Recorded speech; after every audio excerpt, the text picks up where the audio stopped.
Nicolas Jackson is out injured until April. And what are Chelsea going to do about it? It's really poor. We're going to be in a lot of trouble. I'm going to start off by saying that. But there is ways that you can combat this. Firstly, let's get it straight out the way, out in the open. This is really poor from the board's end and from the club's end because without Jackson now and without Guiu, it just makes that window look even worse than it was in January. And even just leaving the striker position in the summer, other than Guiu being signed. And we're going to speak about the options that we've got here as strikers for this club up till April until Jackson's back. But we saw it against Brighton the other day, and I've got a video coming out tomorrow or Friday, to speak about the what's gone wrong at Chelsea since the poor run of form with the Everton draw onwards. That's sort of seen this down spiral, and it has a lot to do with the striker profiles, the winger profiles, the sort of blend between everybody, and the blend that allows us to score different types of goals. Which again, we're going to go into different sort of parts of that in tomorrow or Friday's video. But Jackson is a big part of the blend that we currently have available to us, because the other sort of formulas we don't have. We don't have a box striker to create a different formula through Neto, through Sancho, through Palmer. So the one that we do actually have readily available to this squad, now that you haven't added any other extra profiles in January, is pretty much all the ones that include Jackson. So now that goes out the window. Jackson's injured. Okay, out till April. So what are your options? Guiu is also out injured. It got said the other day that it was going to be weeks. How long that's going to be, I'm not sure. Whether it is actually going to be weeks, whether he'll come back early, whether Maresca is just sort of protecting because they don't really know yet. If Guiu comes back, it actually could be a good thing.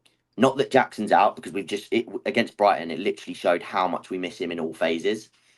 But it could be a good thing to see what this team can look like with a striker that does this role, because I did think when Guiu came off the bench, he did occupy that role really well, of what we wanted him to do, and that was against, was it West Ham, I think, when he came off the bench. He was really good in that game, and we spoke about that in a video as to why he was so good in that game and why it was so important. But again, if he's going to be out for a few weeks, you can't even really call him an option. So now you're down to the bare bones. Let's get rid of the box so we can speak about it. Let's start with Nkunku, okay? Because a lot of people have been annoyed about Nkunku playing as a striker. I don't like him as a striker either. But something that, again, we're going to speak about with this team is that, especially if you're going to have Nkunku through the middle, this cannot be your wing pair partnership. If you're going to persist with Nkunku through the middle and you're going to have these sort of... Oh, let me get the pen working. And you're going to have these sort of rotations with Nkunku and Palmer, where they can sort of make these sort of fluid rotations, and Nkunku drops in and Palmer's meant to spin in behind, which again isn't something that naturally comes to either player, because both players want to drop in and receive the ball. Same with Enzo. He wants to get on the ball. He wants to make things tick. So Neto would prefer to sort of receive it here and then burst. Sancho, again, he wants the ball to feet. At that point, all you need to look at there is the direction of the arrows, because they're all backwards. They all want the ball to feet. What Jackson gave you that is at least different, and again, you're either going to have to persist and tell someone like Neto that he has to be the one making those runs in behind, because he's the profile that makes the most sense to do that. Or, like I say, because again, I'll mention it in the videos tomorrow as to why I don't like Sancho Neto as a wing partnership. You have to start Madueke every single game on the right, because again, if you're going to play with Nkunku up front and you're going to have him dropping into these pockets to sort of bring a centre back with him, and you have this massive vacated space, Madueke at least has the instincts to sort of roll in and make those runs inside, and he does it on a higher basis. He has more box touches, whether that's through... Oh, I've just got rid of Madueke there now. Whether that's through driving into the box like this, or whether it's arriving at the back post to sort of get those shots off, which he has done this season. Yes, it hasn't come off at all times, but he's persistent at making those runs. And I think that if you're going to start on Nkunku and Palmer as your options there, Madueke has to start on the right wing. That's just an absolute guarantee. He has to start there every game if you're trying to score and you're trying to sort of get the same dynamics that you had before. Because, like I said, without him, where is your runners in that lineup? That was the issue against Brighton. Where was your runners? Where are your runners in that front line? You don't have anybody breaking into these spaces. Again, that was Dewsbury Hall against Brighton. So I guess that leaves us on to another sort of decision that you could make, which I'm not really keen on, but I've seen a lot of people speaking about it, so we are going to mention it in this video because it would feel wrong not to at least mention him. Madueke striker. He has done it at England youth level. I think it was the 21s that he did it for when he was playing up front. More so off the bench, where he'd come on up front and get minutes. Like I say, he's willing to at least run in behind and sort of spin off and make things happen. But Madueke is also, whilst I'm saying he's more of a runner and he will run in behind, let's not get it twisted. Madueke does want to drop in and play. He wants to get on the ball. He likes getting touches. He likes to sort of use the ball himself. He's not just a willing runner at all times, but he is the most willing runner that we have in that sort of attacking quartet, or trio, I guess, if you're taking away the midfielders. So could it work? Yes, it could. Purely on the basis of Maresca would have to put him out there to be that sort of workhorse, Jackson-esque, just running into the channels and trying to carve space that instead can allow Palmer to arrive and be the one to sort of add those finishing touches. Because again, something that people sort of rightfully complain about with Noni is his inconsistency in his last action with his ball striking. And yes, he has good ball striking in certain situations, like coming inside on his left foot. He can hit some nice ones in that zone. But if you're talking Noni in the box, he's going to struggle. He'll miss some good chances, and people will turn on him. So if the only situation you have, and the only sort of solution people have, is to stick Noni straight through the middle, I think he'd get turned on very, very quickly, which would worry me even more. So I don't think it's worth doing. I think I'd be more likely to just stick with something like this, but just make sure that Madueke is like your biggest outlet threat going forwards.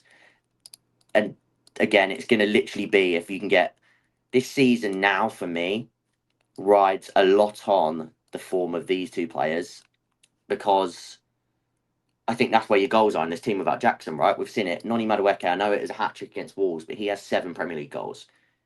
And I think as a goal threat and his shot volume, and in terms of just being a threat and a pain in the for the team, like the opposition team, for me, his form is going to be really crucial as to how we survive this period without Jackson. And again, you could say Nkunku too, because if you can get him into the form, and he is the one that, if he continues to play the way he has been, but if he starts getting half chances, he can put them away. It won't matter so much that he's having sort of poor influences, especially pressing from the front. It will still influence our overall game. But if he can start putting away a few big chances per game, well, not per game, but a few big chances between now and Jackson's return, then of course it would help. So I think this is probably the most likely. Again, this could be Neto or Sancho, but like I say, if you're going to start on Nkunku, Palmer, this has to be Madueke for me, at least in the Premier League. So that is sort of one thing talking about. The other thing that a lot of people are mentioning, which is fair, is to do this the other way around, where Palmer's going to drop in. This would be a way of sort of freeing Palmer up. Again, it means that if the ball does fall to him in the box, he is your most clinical finisher, but it also means that he can drop in to link play. But again, he'd be the one sort of forming that pentagon here. I'll draw it around it, that we spoke about quite a lot this season. So again, especially Madueke, and if you're going to do Sancho, will have to. But I mean, again, if you can do it with Neto, maybe, or even George, if you get some minutes. I don't know where I put him here. If you get some minutes on the left, they have to be the ones making those runs inside, because Palmer is going to be the one sort of doing what Nkunku did the other day, and he's looking to drag defenders away with him in the middle. So that's another option which I think could be used. So I think that's one to keep an eye on. And if we do see it, that's one that I'll probably do a video on at the time. Because for now, I'm thinking that he's more likely to sort of stick with this. But I do think there's a good chance we could see Palmer and Nkunku switch at some point, just to see how that sort of dynamic works. But as I keep saying, Madueke is so important to this.